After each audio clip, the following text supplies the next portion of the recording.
Inside Story Uganda, real source of political updates.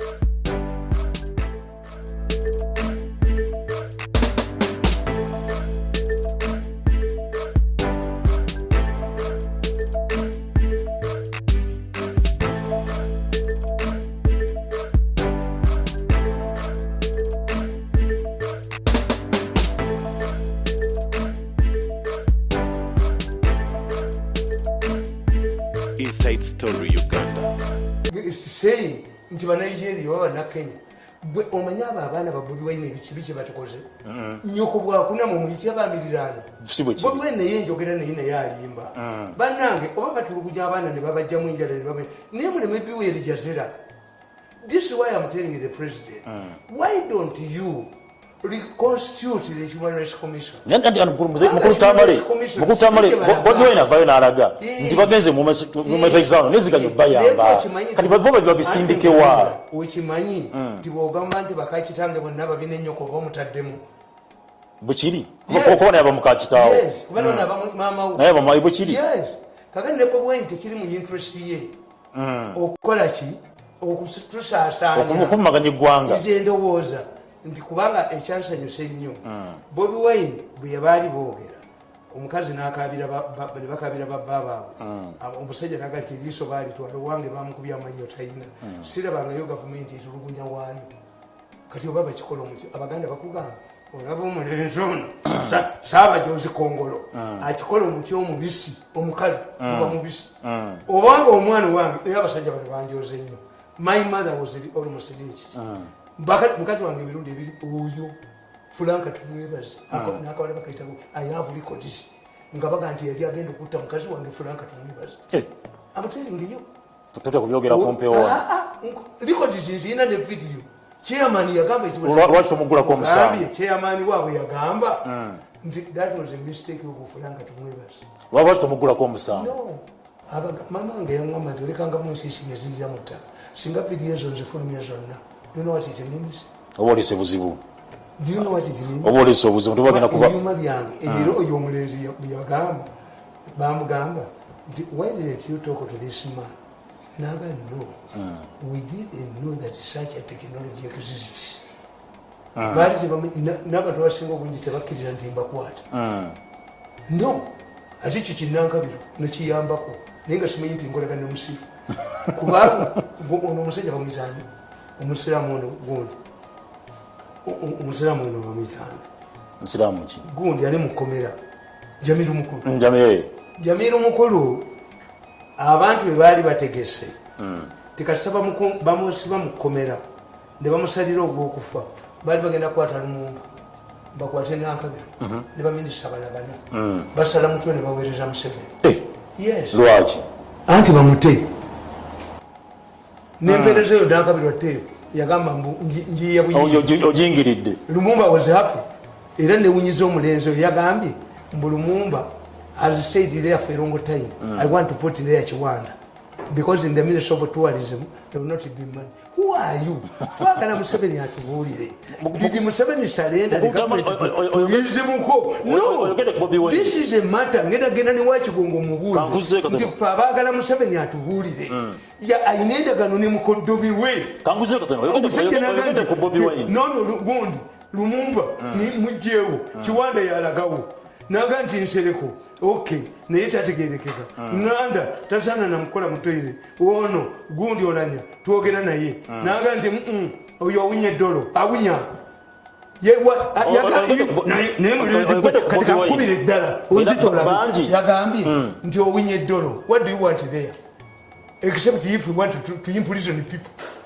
Owunye ddolo naye muntu nedda mulenzi gwe kati nzita public etegedde bwenfa yegwe yegogonzise olinzita kumakya bali kutalwa ggulo bwe balidde ekyemisana bali kulya kyaggulo kati nzitira ddala let us fight beya nnaku n'omulenzi ono agalewo pulogulaamu zange agenda wame mu kooti mugere vidiyo muppe ku bizindalo muppe buli wamu wonna era n'omusaba nti nno abaleme kusasanya ebintu wabwe naye nga abantu bangi nga muli ne muganda gwe wayogerako wano Lord Mayor w'ekibuga Kampala yavaayo n'agamba Bobi Wine nti nno bw'aba yagala sitooka egende mu maaso alikulibwa pulezidenti bw'ekibiina kya NUP ensonga eyo gw'ogyogerako ki Besigye yabuvaako Lukwago yagendanga mu gundi Lukwago yagendanga mu wino batabulewule nga balya mu kyamisana sebagala gonti yali mukulembeze wa kibiina Besigye yakola people's government ati kinkubuuza Lukwago abadde abinuka ne Besigye nga sirida wa pate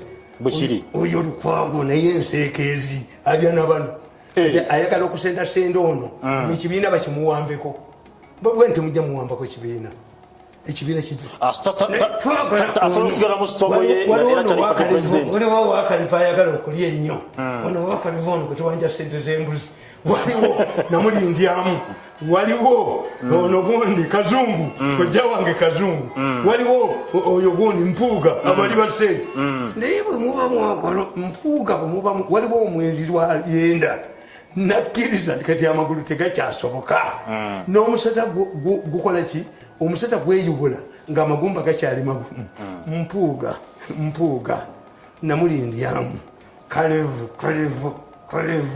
ne Kazungu muve mu people power mugenda kulaba amaanyi g'abantu mugenda kulaba Kalevu mujja kulaba namulindyamu mujja kulaba mugenda kulaba amaanyi g'abantu Bobi Wine agenda kuvuga ekibiina kye agenda kutulanga eri mu galali alaba aboogera agambye nti oyo avudde ku mulamu gwadduka batambulire mu mamba kati batandika okuba amagi nekutandika okuddusa emisinde Kalevu nadduka namulindyamu nadduka Kazungu nadduka Mpuuga nadduka ate bo bajinga teriyo bwe bakuwa sente tosooka zikozesa tukuga nti sente ziringa njaga these people who don't reason who took money during the COVID time kakati bakuwadde sente biliyoni 3 n'ogula woteri ekyengera bajja kulabayo bwekiri yes fe abaganda tetulaga properties mirundi will never be excited with the money. This is why fighting means not easy. Nina ebintu byezya mu revenue and revenue money ataka mwagala kochi. That do I mind about IDG? Do I want to remain in the government? When I had to defend myself, abana bange babiri abali mu America Dr. Mirundi n'omulaba sigaleyo ngabaga nti nabo bajje all of people who are serving in the Museveni's government, their children and relatives must retire. Nimbaga nidda ecyange empewo bane mundeke siri mu bano bafere mumundekeko n'akawunti ya Bulaya wafusenga oliyegana mukamawe Yesu Kristo yamugamba nti jako negana nabaga nti ndi friend wa muzeyi ndi mukwano kwa Museveni nesingira munda naye mwebyo bana bange baliyo ba munaku nga babatikwa ku nnyonyi babakomyawo naye obukyayo obuli wano effujjo limukoze ku baana baffe abamu bwe bakomawo munaabakuumira wa musengenge nga nte gatogera ku fujjo this would be the time mukutambula gatogera ku fujjo nga ogamba tinakuliyetinge harmony waliwo obuzibu bwakomyewo ku nnyanja live kadagaaloni mukutamali obuzibu bwakomyewo ku nnyanja nti abantu ali ku miliyoni 2 kada gali kumiri simenye akosa miliyoni 2 mwesente za matawezi eza covid wezi bukokola bugayana musa abantu bameka kunyanja mutwale impo kunyanja kwenyini nga tuli kunyanja oko abantu bavudde bakubira omulanga nga amajaga tekwa kunyanja tagenda bakwata ko obutimba ne butimba bakwata abo bamono bukwata nte bagenda buguza atabala ile bwe bakola yani bagamba nti government yenyini egamba obutimba bukwata ani authorizing obutimba okuyingira mu gwanga ate manufacture kibawe mula waliwo bafaza baali bayitale nga babeera Kalamoja naye nga badda ku bakazi Abakalamoja bagenda okulaba ng'emmoloto mulimu abakyotala abazungu nogafa Abakalamoja tetulina bano baki baana babafaza bali abayitala be badda ku bakazi wene muzungu wants a woman bw'aba ayagala mukazi ayagala a body one obutono bagala nnyo busikini bw'aba ayagala black ate tayagala muddugavu manya ayagala muddugavu total kakati ffe tubuuza ani aleeta obutimba obwo bwekiri kubanga bwenjagala okukwata obutimbo mbabuuza mubugulawa then we sort out with the manufacturer. Yes, naye bwebagamba nti abamanye bamini bakikolanga. Do you know why Amin is Gondi Ame shops were well stocked? No. Amin is Ame shops were stocked because basajja bamini baali bagezi bajjanga ne bakuguza bata w'amagi ne bakuguza biya w'amagi ate ne basindika ne bakwata naye nga mwe basanze item emwe ey'amagi ebintu byonna babitwala. Mubasanze biya yekayeka nga batwala bintu bikimu kyonna kibasanga. This is how Amin solved the issue of people buying Ame goods. Okay. Amin is Ame shops were well stocked. Soldiers had beef. Ungo muntu akubenga tunujira biramu. Kakati if you want to solve, a mafia does not solve the issue. If you want to solve the issue of nets, are they imported or are they manufactured in Uganda? Kakati bo banu babbi. Baddira oli n'abutunda n'abubawa. Benyini abaserikale. Kati ate ne babukwata ne babuwokya. Nedda President Museveni ateekawo okubuuliriza. Kubanga mbagamba nti bamafiya ekibi kye bakola baddira good government policy ne bagizanyiramu. If General Chanda wants to solve this issue once and for all, you say where do they buy them? Who brings them to the wreck? Babuguli. Two, abantu babulijjabo nze mubafiirwa nnyo balina innovations. Kakati baddira obutimba bw'ensiri ne babuvubisa mukene ne bamukwasisa ebintu ebirala. Omanyi bakozesa n'ebiyumba by'enkoko. Kati what does it mean? This man has discovered many uses for this katimba, which means a manufacturer of this katimba, this ordinary man, has created many uses for him. Yamulaze n'omulaga n'enkoko zirundisa obutimba obwo bazivubisa ne mukene. Kakati gwe yalikoze research ono agikukoledde ataasoma ate bakwati. Look at what's the rationale. This man has told you ezo bodaboda zisinga obungi ezibattisa abaana. There are three problems. One, amakampuni ago agawa bodaboda ku looni gabadde g'abayindi nga baabala dda ti mu ggwanga babeeramu bodaboda 100 abagudde ku accident ne babajjamu organize. I'm telling you, baabala. Many of these companies belong to Indians. These were not the transport companies. These were imported purposely to create accidents. Bali bamaze okubala ti boda bezwa 10. I told you, why should generals invest in boda? Nomwali kyamukimanyi. Why don't have research? Two, abasajja owa boda bw'agikozesa n'abasasula nga ziri miliyoni 3 n'asasulako 2.5 bamukuba enyondo ne bagitwala. Instead of saying that we should use it, we can even give you another boda because you know the administration. Hey, you know the administration. Not obanga boda yangu ujisasudde. No sasula. Then you were good. I can even use you to educate other people. Kakati atebo boda companies have ezo boda ate babata. If you get to say a man like me, nsoka kwata ezo buterevu nemba buuza ti lwaki abattibwa mu boda zonna babasasuddeko nga babulayo emitwalo aga. Owa boda olusasula boda n'asigaza emitwalo 5 boda yagimalayo bano bennyini abazitunda bamugulira abatemu.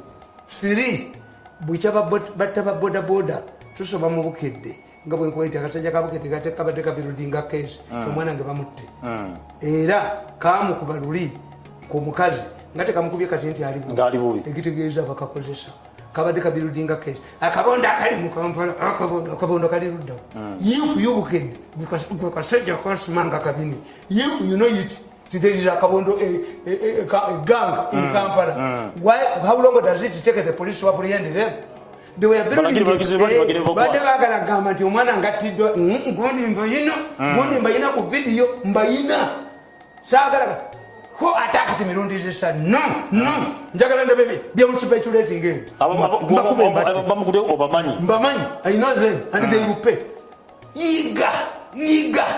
Family yajiga teacher, they call a young baga. Bajakubanga Babi and Yimbe, Bazika. I'm telling you, never from Mubulogo. Akusoka Kasuza Bakumazi. Mubulogo. Urwani Chicho, or Zen Kubanja. Mubulogo Tonsobol, family with Tensobol. Family Yajiga Tensobol. Bavina Vana. Mucho get Okulambana for some Jaculamba Kabut. Kambara get up with Sajachino. Ekisajja ekisinike ebinyo, ekisajja ekikwata abakazi, ekisajja ekifuma kabaka, ekisajja ekisirusiru ekigwagwa kwagwa, ne mukiwamiriza ne poliisi ekikuume egguni katutinomu mukinoonya baana bange mukinoonya aba people power mukifukule mu bitanda munda mukifukule mu maloogi mukifukule buli wamu mukikwate nga tuva ku nsonga y'okuba nti nekala abantu kunyanja twazzeemu era okuba nti basumba andi nkubuulira empuuta gye baagala Bagalambota. You see, these Westerners have told you, Westerners don't believe in witchcraft. This is why we can have a worse situation than the Rwanda genocide. Here in Uganda? Bali no basiba. Notira abantu mu nyanja. Botwale imputa. Why do you believe? Banamwandu bali ku nyanja go bamanyi. Bamulikuwa bali ku nyanja go bamanyi. Yes. We can have omanyi mu mutya. No. My role is to mitigate. Me, I don't incite. Olabye ko ngamba genti mukikube mukitte. Nedda sebo. Me, I don't incite. I know how influential I am. Eno program encho gye gisanga ng'eriko abantu 10,000. Eno gye tuliko kati. Oyinza kikubera ko ng'eriko abantu bameka. I have the largest following. Waliwo n'omuvubuka bamuyita Kasuku. Kasuku yafunye subscription y'abantu 10,000. What does he need? Abantu 10,000 nga basasula program yo. Kaje yewola sente mmeka kuba ngamba papa wa mudola me am not used to this small money kakati nkugamba when I say nti genocide ajja kubeera wana kubanga okwata omukazi nga nasali n'omutwale wa kangalo jaji n'amusiba ekifo n'ekitwala sente muziba mu judicial nokwata abasibe emyaka ena bali kubeera omwana obata nogamba ngo tukompasate n'ogamba Kaweesa ani atakimanyi. Who doesn't know who killed Kaweesa? Yes. Kaweesa bamutawe bali bamenyi bejuze. God said. Yes. Era bakamuga nabagamba ndi kamuga mufuna terrorism. Bamuma amazi abalamuzi bali said. Is terrorism a serious offense? Terrorism is described by every definition you tell you. Every country defines terrorism. Was he charged with murder? No. Omusajja eyatega ennyonyi mu Lokabi okwa Gaddafi bamukyajinga naki terrorism because the Americans and the French the British wanted the money compensation ne bamujja London ne bamutwala Lokabi where the terrorism is soft ne bamugamba nti ayina terminal cancer bwe balumba Gaddafi yamutulagako ng'alaba mupiira yali ayina terminal cancer. So terrorism, once you see somebody being charged with the terrorism, so whoever who killed the Kaweesa is known. Abatta Kaweesa bamanyiddwa era bajja kubakwata gye bujja noti na kyobala babuzabuza abatta akasajja akasimika ebyolo abatta Kaweesa babakoze. How many times was Kaweesa killed? Baganda fabasiramu bali mu 10 bali luzira bona bali ku musango gwegumu bana abatabuliki bali 400 abali mu muzikiti basibako n'omu. Why? Abuma Yanja was the attorney general. Abalamuzi abaana buli nnaku z'omwezi 14 bajjanga n'emitwalo ezaabwe ne bagula abalamuzi ne bagula kooti abaana 400 mitwalo 5 bajjanga n'obukadde every 14 days. Sente nyingi. The government omuserikale gwe bajjamu eriiso yakafiira mu gwasinga mufu embwa za poliisi gwasinga mufu. Why? Because in law a mob cannot kill a person. You identify 2 people. 400 people could not kill one person. Omusango bagutanga angulaba. Nti how could 400 people kill policemen? Bali Museveni kiri kyabagamba ti abaana bano mubakwata mubajje mu bujo. Yes, temubakuba era nze am happy detentions have stopped. Ne bali bakuta arresting the people muzino abatadde. Yes, that's the give this operation a human face. Next time, monitor them. You don't have the intelligence. How can you fail to infiltrate the group? Because when you infiltrate, when you go to Europe, you don't see the police carrying AK-47, but they are everywhere. The machines are watching you. It is only in Africa where you have an intermediate formation over security. Abantu basinga omanyi nti abaganda bakugamba nti watali wagale watiibwa bukiri omanyi nti n'otambula mu kibuga omusajja w'ensawo n'atambula mu kibuga tutambula ku makubo n'osanga ffeneko kkubo n'osanga ebintu ku kkubo ano osobola obijjawo anti lwaki bisulako itizasomud nti waliwo ababikoleomusajja eyajja ono the Lion of Somalia okujjako bano abamulimba bano bagundi bakandiko abalimba president nti abaana bagenda kuwukya ekibuga naye security eyaliwa ng'obalabawo. But if you deploy good foot patrols, eventually bajja kutandika okumanya walagi gye bamunywera. Those of us who have security at home tukola bwe tuti. When I'm going to change my security people babazeeyo Makindi tebalabagana. Abazze bwe balabagana n'ababaddewo babanyumiza bamalayo gye babagula babanyumiza gye banywa omwero. Okay. So the science is tebalabagana. Two, by the time ono wamanyira munaku 7 oba 14 babakyusa ne baleeta not to be familiar era making sure ti abaserikale bo bwe babeera awaka tebamukisingana bivuka bya ku kyalo. Omukazi yakwana abajasi baami yakwana aba Museveni yabamanyimu ekyama. Okay. Babako nebivuka by'oku kyalo ekijja ne kinyumya nabo basanga ewange mboko yekaba obuwalawala obujjawo mboko yekaba ne kukwatirawo kakati abajasi bano abali ku patrol must be temporary. Yes. Bali mu kibuga bagumye mu kibuga tebavaamu mambo zitambula ziriyo bajja kuzina n'abantu.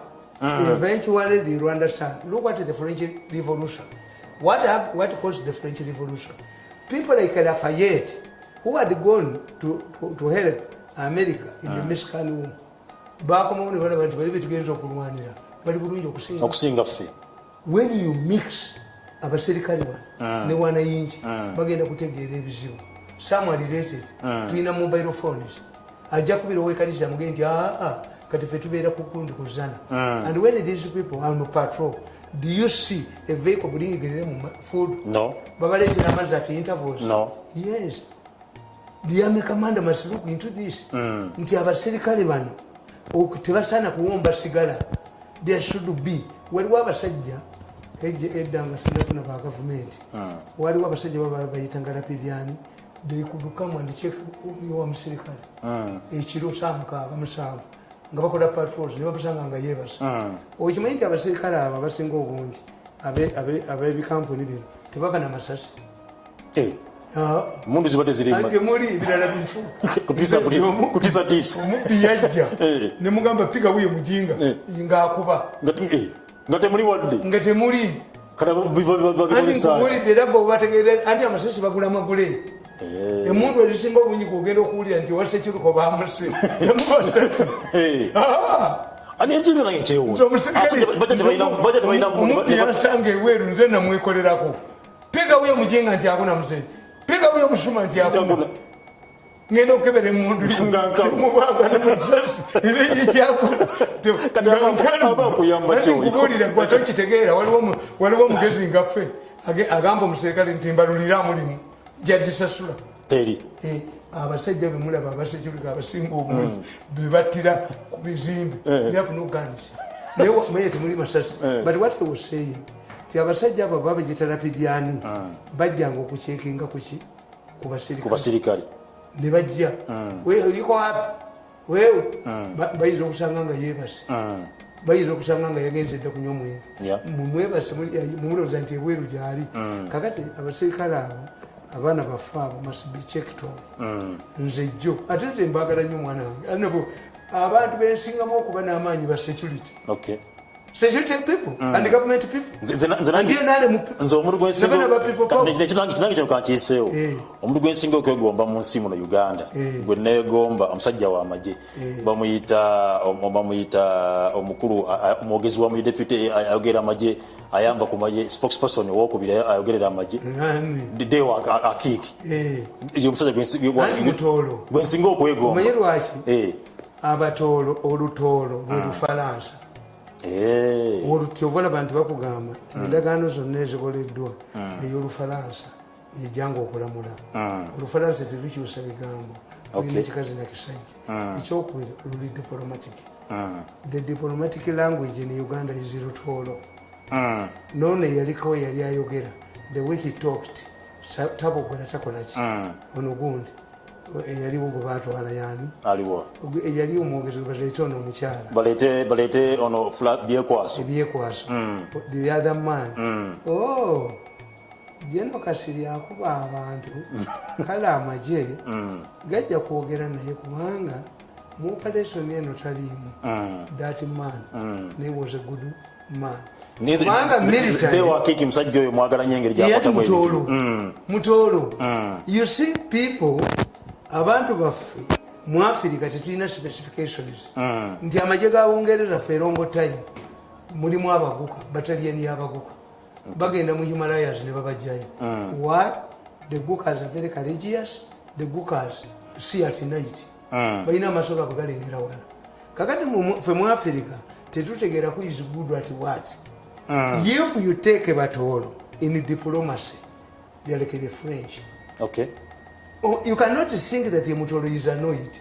Bwekiri tosobola kutegeera omutolo tuyitaga nti annoyed omutolo ta shouting can you find omutolo who is shouting even except a drunkard tebakuba kire bali abazungu bategeera this tribe kakati ng'Ekenya bakugamba nti bw'oyagala okuba otegeere nti omukyukuyu mufu suula ennusu bw'atasituka gironda kkiriza omukyukuyu oyo mufu n'amayoluba era what I was talking about Bobi Wine nti we should not destroy this country much I'm annoyed about my son but you see this has been a long battle nti omuvubuka nyedde ku mutwe omuvubuka nyedde ku mutwe omuvubuka yagamba nti sente tekwali kumpa sente nimulaba nti kati agenda kutta tutte ssebo naawe tulikulabako nga liwo gavumenti endala etali yasezaalawo tulikulabako muganda waffe tujoge tunye ku mitwe tunyaleko kakati nina wenkoma nti I've been fighting this group otherwise the way I react is different boloza nalikoze nti kakati nkugamba nti Kenya balina problemu eyo Kenya yatuuka ku situation Uganda gyerimu tewali sente ziva bweru by boycottings and there is no plan to redeem their image to revamp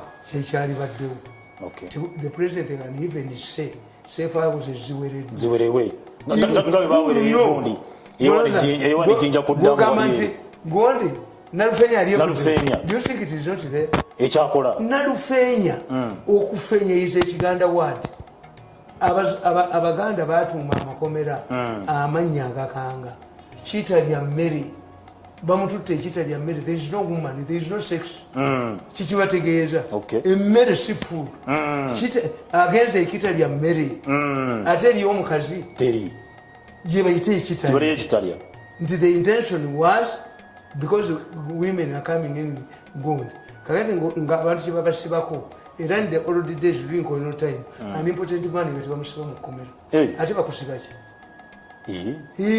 nga baza omusaba y'omukazi kakati abaganda ne batumayo ekita lya mmere ekita lya mmere eryo ekkomera lyeyatiikirya nnyo after 1966 bebajja mu lubiri gye babatwala Nalufenya okufeenya is reducing size emuganda bwe luteriyo akafeenya ebbuga lya labisi they tell you that once you buy a sack of vegetables you will quarrel with your wife kubanga lyagendedde mu kutiyo difumba ligira ku source kakati a place where they bafeenya where there is okufeenya wena nokogga nogwawo. This was intended to scare people. Okay. I was talking at one of my brothers abankume waka nemuga nti ebigambo biri bibiri police force prison service byawukana. The prisoners deliver service. That's why many people don't fear to go to prison. This man byabasajja has improved the prison. Nti mu prison bamanyi bali ekyemisana n'ekyeggulu. Mu prison bakimanyi nti neeka eka nayo ng'omukazi talina kyatidde oyinza omugaa nti owayi parliament etule sipiika ite parliament kyokola nti bano bakoze kimba oba bakoze musenyi abasayikoloje tebamanyi. Sex is for people who are settled. Sex is for settled mind. This is why mwe mugaana okuzaala abaana abangi muganda we n'azaala 10. Why? Muganda we w'omukyalo does not the virtues of education.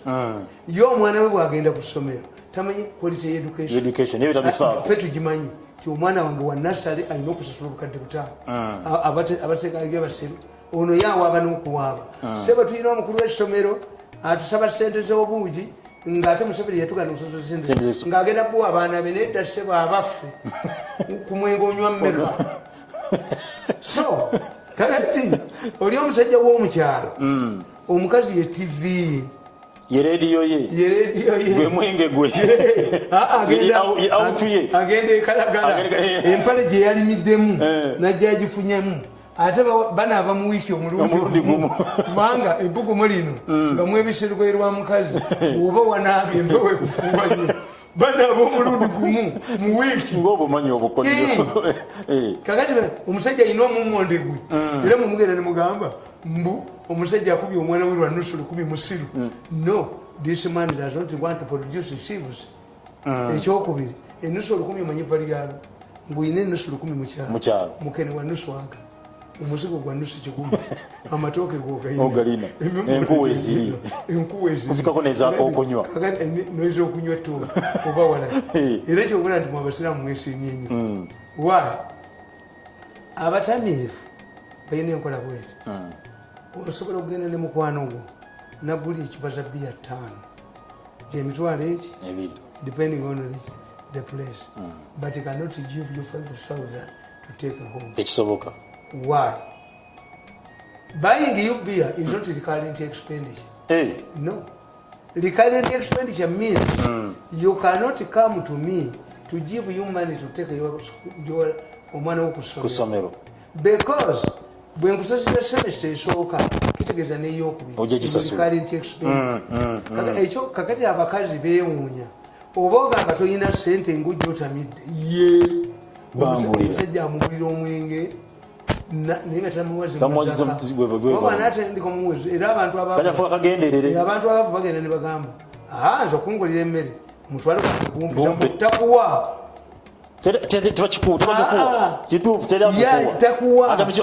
bakuwa emmere. Era abatamiivu abo kyokulaba nti bonooneka omwenge nti omwenge guno gusiima musaayi. Waliwo type oli gyanywa n'emugjayo obawo type omuwa comfortability. Kakati abatamiivu abo ekibakola obubi era abaavu omwenge guboona. Nga tumaliriza akadde katuweddeko omusajja omukujjukujju kyekyandikoledde okuba nti ennyanja zitereera nti abantu beeyagalira ku nnyanja zaabwe abavumire bakola emirimu gyabwe.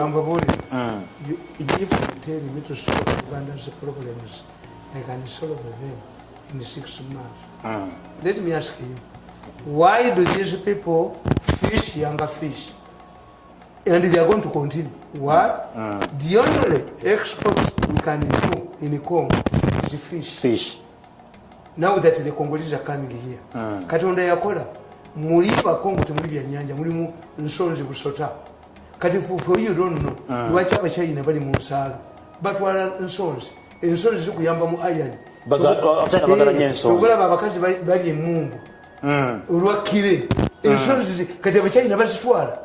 Okay. Fete tuzimayina zimanya nti ensonzi ono omukazi yaliridde ensonzi mu kifo ky'okulya emmungu. Kakati the Congolese are not looking for fish from Lake Victoria. The Congolese eat younger fish. the bazungu want younger fish. Ekyennyanja ekikulu kati okiteeka mu ttiini kifuuka reddish. Abazungu bonna baagala byannyanja. Kwata embuzi ento oba enteeto tebazitunda mu Sheraton oba luddawa. Kakati in Uganda, what you have failed to do, mukwate abasajja that would be NADS. NADS yali badde ewola abasajja ne batunda ebidiba. Bwe noyita aba fisheries n'emmotoka n'aba-Uganda Revenue Authority n'ofuba ebyennyanja by'ebito bijje mu faamu yo ne babiteeka ku mmotoka ne bigenda e Congo. The Congolese want younger fish.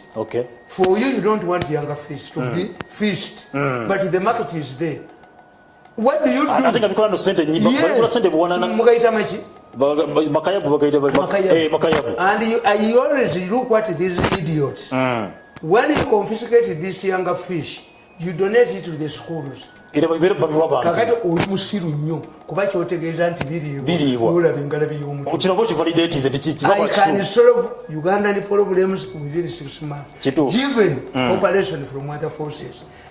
You don't need to kill people in Lake Victoria over younger fish. The Congolese younger fish. They don't need younger fish from Lake Victoria. What they need is younger fish. Why don't you create private farmers so that the authorities come, you fish your fish, mangandi kaikula inembuzi nyingi. Nembuzi yinzo kuzaala bubiri nga buto. Waliwo abazungu abagala is he arrested? Waliwo abazungu abagula ennyana ente ente. Are they arrested? Because these are their farms. So why do you patrol the lake? The amount of money you use, the fuel, in patrolling the lake, n'abasirikale nabo bennyini bwogera mu psychology gye bakugamba buli muntu ajja okulwanyisa ekintu eventually bamukwatiramu.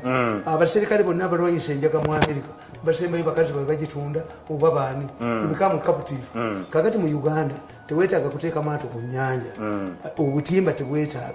Get intelligence to find out who brings this butimba and who manufactures them. You kill them at the source. If you don't want borders in Uganda, you say in the next 5 years we shall not have borders. Therefore, no importation. Kenya tebakukiza kuleeta kamunye. Nenjawo no ultimatums kuba babbi. Ultimatums no. If Wuguma is buying scrap, what if I have an affirmative action in Uganda as Minister of Transport and I buy Ramashakos, then take away affirmative action? We are going to be an oil exporter by the exporter. Zonanzi kulamu nezi wa Wuguma. Kakati mbabuuza nembuuza General Katumba Wamala kyabange wabudde emmotoka eza computerized kubanga driving permit empya kyali badde kitegeeza tewaziyo emmotoka endala.